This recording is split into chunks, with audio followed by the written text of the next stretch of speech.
Suatu hari kami rombongan umroh jamaah dago wisata diizinkan oleh Allah Subhanahu wa Ta'ala untuk mengadakan perjalanan muhasabah dengan berkunjung ke kota Kairo yang ada di Mesir.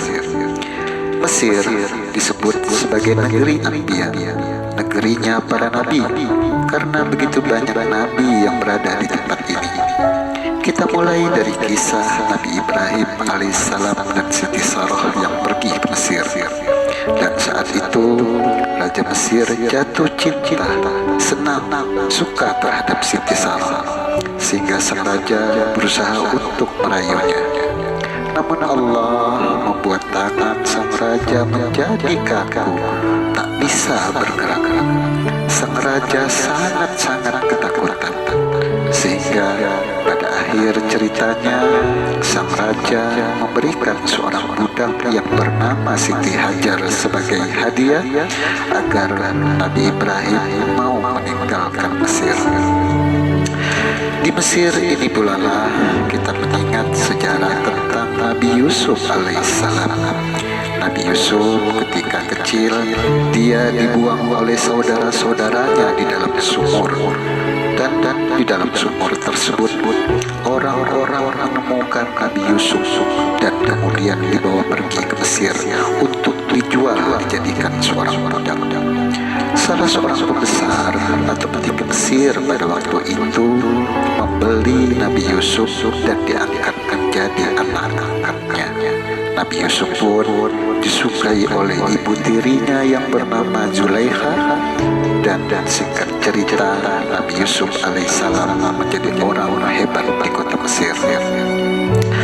Kita beranjak ke kisah Nabi Musa alaihissalam, di mana Fir'aun sangat-sangat ketakutan akan ada anak laki-laki dari Bani Israel yang akan menggantikan dirinya menjadi seorang raja, sehingga Fir'aun membuat suatu peraturan. Anak laki-laki yang lahir pada waktu itu harus dibunuh, yang malah justru Nabi Musa diasuh dan dibesarkan di dalam istana.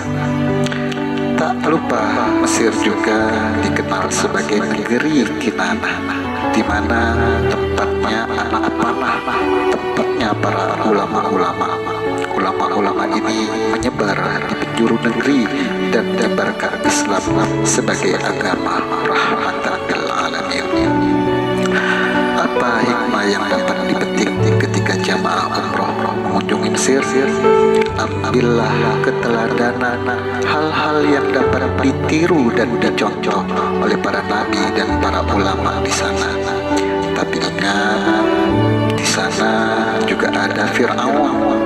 Jangan meniru atau mencontoh watak dari sifat Fir'aun yang dikhawatirkan berdampak ketika melakukan ibadah selama di tanah suci. Maka jangan pernah kesal, jangan pernah benci pada siapapun. Luruskan niatnya. Jangan berperilaku sombong dan merasa. Jangan pernah mengeluh selama dalam perjalanan. Jangan pernah kecewa dengan fasilitas yang mungkin kurang berkenan, karena itu semua adalah jamuan yang Allah berikan. Maka sedikit pesan untuk jamaah haji dan umroh: hajikan dulu kolbumu sebelum haji. Makmurkan dulu lisanmu dengan banyak menyebut nama Allah sebelum engkau makmurkan umroh. Tawafkan dulu jiwa ragamu sebelum engkau tawaf di Ka'bah. Sa'ikan dulu langkah kakimu dengan kebaikan-kebaikan sebelum engkau sa'i antara Safa dan Marwah. Wukufkan dulu seluruh jiwa ragamu sebelum engkau wukuf di Padang Arafah, serta lemparkan dulu setan yang bersemayam di dalam dirimu sebelum engkau melempar jumroh Aqabah. Semoga bermanfaat. Sampai bertemu kembali di keberangkatan selanjutnya.